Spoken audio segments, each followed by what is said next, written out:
Hi, my name is Susan Hinton. I'm one of the co-organisers of NodeBots Day in July 27th, and my other co-organiser put up like a Sumobot kit that's a little more affordable. It's called the Sumobot Jr, and he's uploaded all of the templates for the 3D printing and laser cutting and all the parts you need onto GitHub. You can clone that down. I kind of wanted to customize my Sumobot Jr, and I really like cats, so I decided to customize mine to make it look like a cat. And I did actually use the cutting plans in the Sumobot Jr GitHub repository, and I've also uploaded this template if you also wanted to make a cat robot. And I'll take you through how I actually took those cutting plans and created a cat out of them, ready to print out and put on my robot. I'll also show you how to attach those parts before you assemble your Sumobot. So let me take you through the template process of making our robot into a kitty.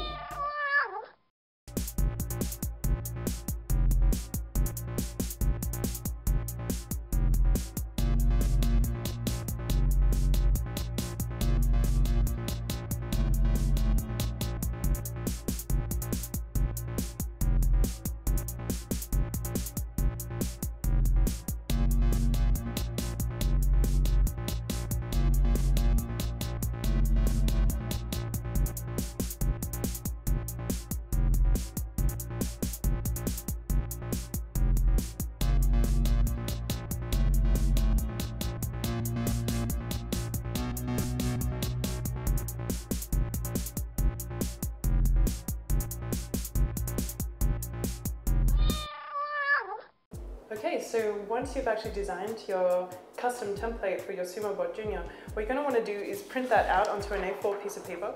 So again, I've arranged that onto the right size if you wanted to print out the kitty. If you have your own, just make sure that you print that out without scaling, and just to make sure that they fit the parts. The next thing you want to do is actually lay the parts out just to make sure that they fit. And I'm actually not going to use the bottom today. You'll see in my template that that's missing, and that's mostly because you're not actually going to see that. So no one's really going to be looking underneath your robot as it's going along the floor. So I'm going to just lay my parts out and make sure they actually fit before I cut them out. If they don't fit, then I'll need to print them again or have a look at my design. So as I place them on, you can see that they're actually fitting really well. And that may have been because I cheated and I checked ahead of time. And so once I've verified that they fit, the next thing I want to do is cut them out. And that's just as simple as grabbing my pair of scissors and cutting around them.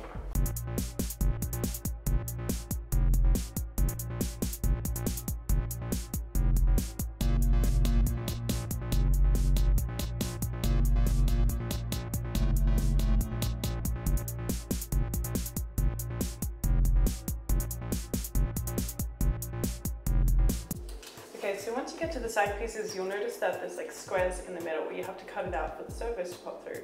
So the easiest way to do that is, instead of using a pair of scissors, if you just use like an X-Acto knife or a Stanley knife, you can cut that out. Of course, make sure that you put down some cardboard or something to protect your surface before you do that.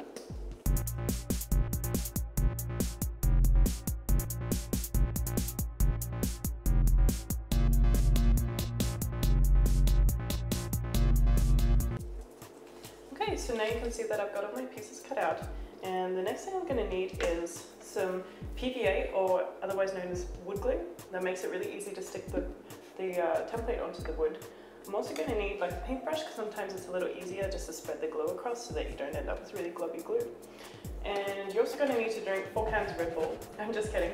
But this cardboard here is quite flexible, and it's just going to create a little bit of strength for the front part, which is the kitty shovel part of it, just so that the ears stay nice and solid, and it might hopefully survive a few sumo bouts and come off pretty good from that. So I'm just going to glue that down, and then I'm going to start gluing all of the other pieces down to the wood just by spreading a thin layer of the wood glue on.